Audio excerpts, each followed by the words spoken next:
you got to run around, kitty, and try to exercise. We're all on an exercise plan. And we're dieting. So it's time to change. All right, 83 degrees Fahrenheit. 209,662 miles on the odometer. March 13th, 2024. Lucky number 13 for the 13 colonies. It looks like today, there's Linda. Welcome to the Please Subscribe show, beautiful Linda. And today is our first day of dieting and exercise.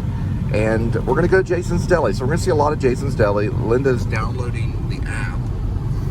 And I did about an hour and 7 minutes out in there doing a little mixture of a little bit of jogging, mostly walking, like fast walking, take it slow, and move up to jogging. My regular plan or my regular route out there on the trail when I'm walking and jogging is about 6 point something miles. I don't know exactly how much, but I only did half of it, so I did about 3 miles. It took about an hour and 7. Linda didn't go with me. I went on my own.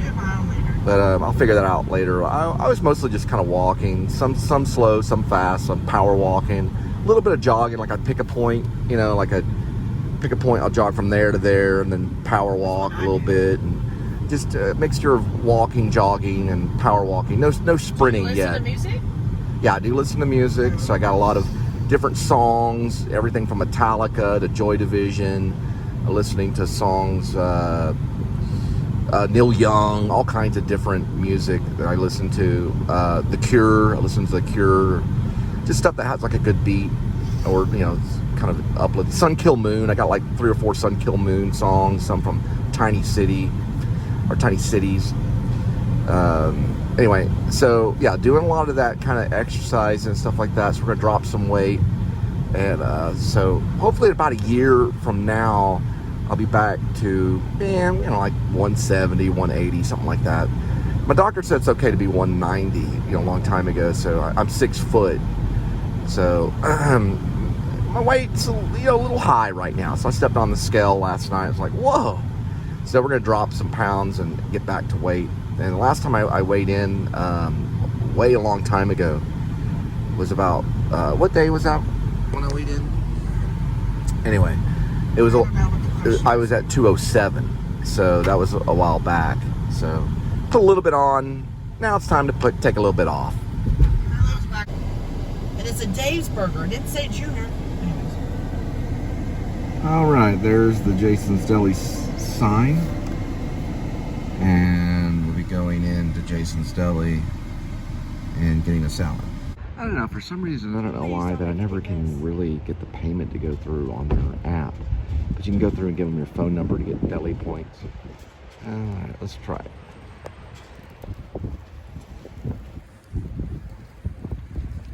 I don't know. I don't see where it shows points and deli points. I know it shows your name on the... It's like they don't want you to have deli points. Oh, it'd be a separate receipt, I think. Oh, ask real quick. No, it says voucher on the other receipt right here.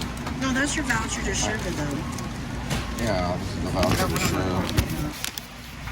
Salad voucher right here. Alright. That's why I would have... What I normally do is...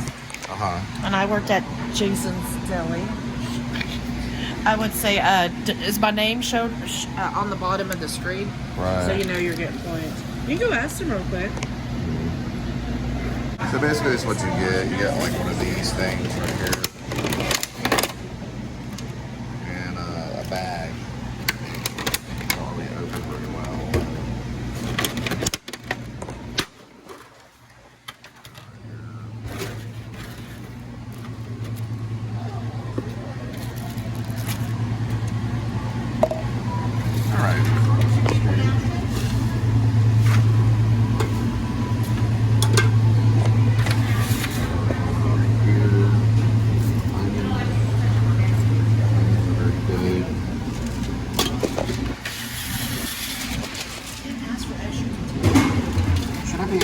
Yeah, they refused.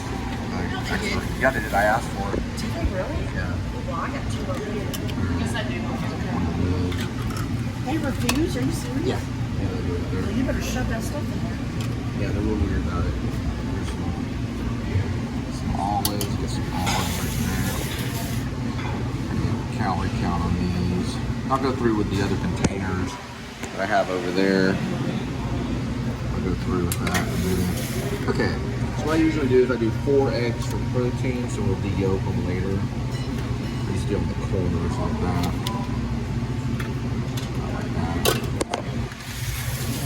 A little bit of this is like a base.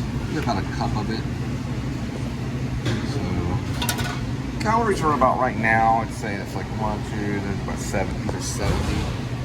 Just round off to 100. So 4. How many calories do you think right now? I don't know. Spinach is what, only 15 calories. How much is an egg? 70? 75 75? Okay. for an egg. So that's 300. Yeah, probably about 400. About 400 calories right here. How much are each one of these again? I don't know. But you look at the I always box get it underneath. wrong. Yeah. It shows on the box underneath. I don't know, like I 3 know, it of. does say it on there. I think you can get like 3 or 6 of them or something. What are you doing? Big in the bag. Oh yeah. They should have given you a tray. They should have given you a tray. That's what they should have done. You want a tray? Dirty tray over there. These right The here. soda's super, man. It's like better than Mexico. All right. 50 calories. All right. How many? Each is 50? Oh, wow. So, what's that, 300? So, with these are like, they're 50? No, this is 400 because the eggs are 75 each. 400, so this is like 500. And what about these? How much are they? Remember, those are about 50 for 3. Okay, so we're looking at about, 200 for crackers and 400 for the salad. so 2 and 4 is 600 right now.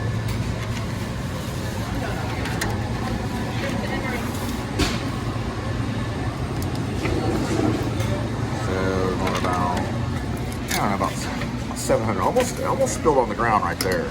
That was a close one. Look at the amount you get, like right here. You get about, I don't know, about maybe half your hand right there. So I kind of put it over here. So you kind of put the salad real close to that can spill. Let me get like,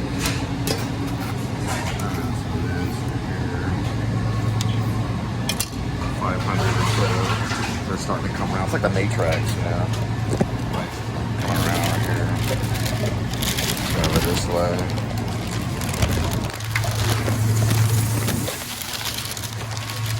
Put that up there in the corner. Alright, give it 1 corner red. So about 700. About 700 calories up there. Go hit the ground. Yeah, I'm doing one. Okay. Let's see. How much do you think this crunch is? You should have it over here. Let's see. Broccoli. They don't have the crunch on there.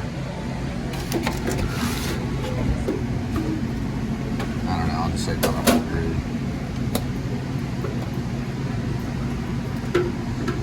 About 100 right there.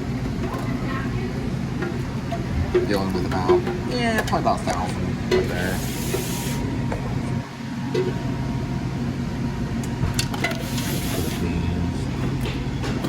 Going for about 1,100 right here, 1,100 calories total. Get a lot of these right here.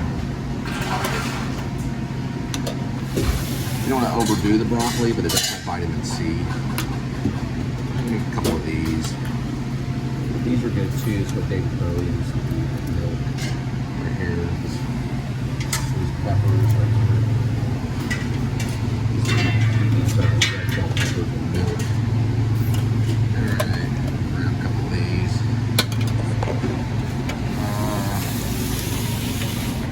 Put a little bit of this garnish right here. Not a whole lot. Alright, now what I usually use here is balsamic vinegar.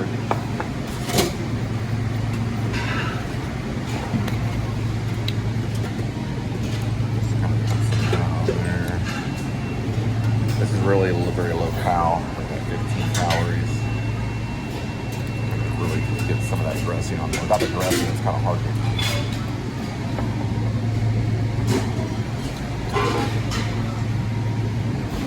And then this stuff you gotta watch out on. This is gonna be the extra version. It's about 120 calories, 14 grams. So what I usually do on this is I grab different color, like a different texture of the toast. Toast on there. I'm gonna take some of this right here.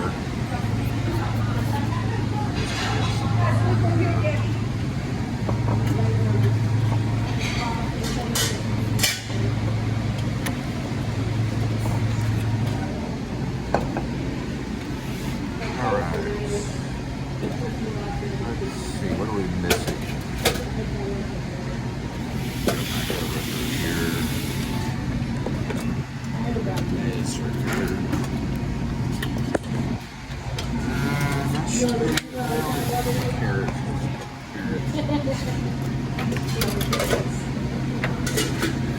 Alright. Say about, I'm gonna say 1,200 calories. Maybe anywhere between 12 to 1,400 calories. That's about 12 to be realistic. 12 calories. 1,200. Nuts are pretty good, so I'm gonna get a little nuts right here. It's like a mixture, it's like a protein. Legumes. Some of that. Oh, we got some commercial music going. There's some of that right there. So Linda's adding to the salad so she can pick it off later. She can pick off some of the salad on it later. So anyway. Lining the bag. I would line the bag with napkins. Just put the napkins on the bottom right there. I'll use this for your face, not lining the bag. Yeah, We'll we deal with can it. get more of it right Yeah, there. I know. We'll deal with it when we get home. Alright. With that, you just want to watch on the dressing fill up. Yeah. You put something solid in this, like cheese or something, or bacon. If you put a lot of dressing, it will just spill all over the bag. It doesn't spill all over the bag. We just mix some olives and corn in there. So, extra there.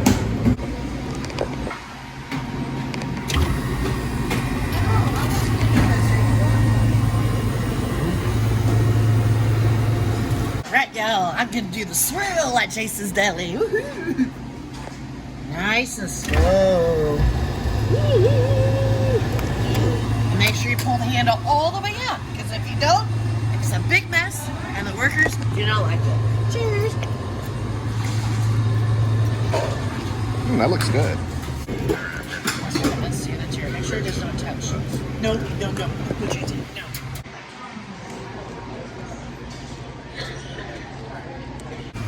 Looks like Linda's going in for the hummus right here, getting a little more extra hummus.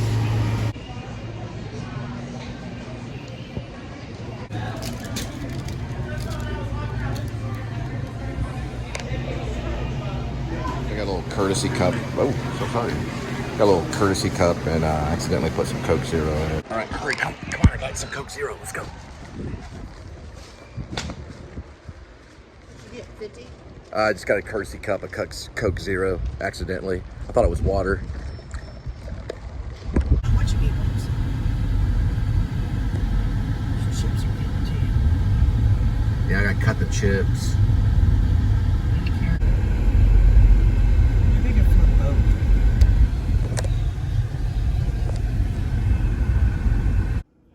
First, looked like you're doing an Edgar Allan Poe story, and you're talking about the cat. It's creepier if you're like, well, I grabbed the cat and took its eye out, and he started walking around as if nothing happened. Kind of made me feel weird when I saw him again. But when I'd come in, he would avoid me. Right, kitty? Box. It's a box Yeah. hopper. Well, don't read Kitty any Edgar Allan Poe stories, okay? Okay. All right. I'll read them Andy Griffith. Yeah, reading happy stuff. All right, we're about 83 degrees Fahrenheit, 209,669 miles on the speedometer. It's March 13th, 2024. Just want to make a comment. I've been around quite a bit and seen a lot of theater shows. And, there's many equity actors out there that, look at this traffic right here.